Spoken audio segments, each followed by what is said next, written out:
un séducteur des temps modernes. Plus d'un an après l'accident de voiture qu'il a causé, Pierre Palmade se retrouve de nouveau sous les projecteurs. Le lundi 4 mars, le Parisien a révélé que le parquet de Melun avait décidé de renvoyer le comédien devant le tribunal correctionnel pour répondre des accusations d'homicide et de blessures involontaires aggravées. À la suite de cette décision, nos confrères ont divulgué de nouveaux détails concernant cette affaire, notamment des informations sur la personnalité du comédien, qui a fait l'objet d'une expertise sur demande du parquet de Melun. Après l'accident, la juge d'instruction chargée de l'affaire avait ordonné une enquête de personnalité. Cette démarche vise à éclairer la justice sur la personnalité de l'accusé, depuis son enfance jusqu'à après l'accident.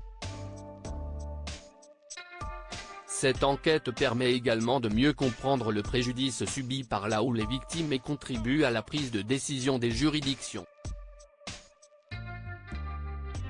Au cours de cette enquête, Pierre Palmade avait dévoilé les dessous de son addiction aux drogues de synthèse.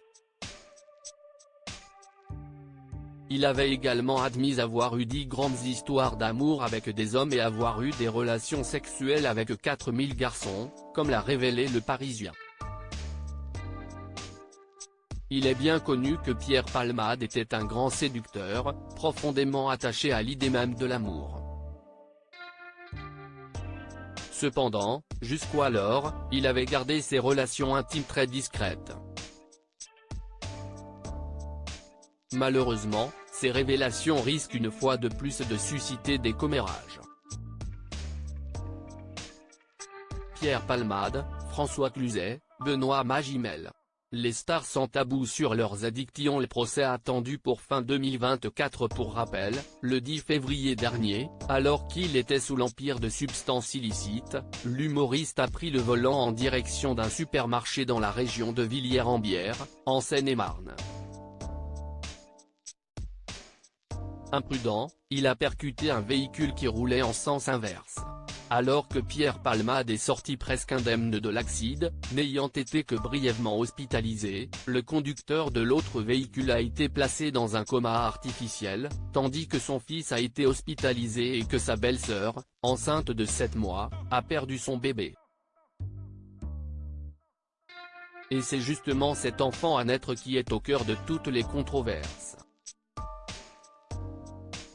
Étant donné que le fœtus n'était pas vivant au sens de né au moment de l'accident, la jurisprudence est ambiguë. La question cruciale est de savoir si le fœtus doit être considéré comme une victime. En d'autres termes, sa disparition peut-elle être qualifiée pénalement d'homicide involontaire ? Après avoir mené son enquête, le parquet a demandé qu'un juge d'instruction se prononce sur cette question en vue du procès de l'artiste, prévu pour fin 2024. Article écrit en collaboration avec 6 médias.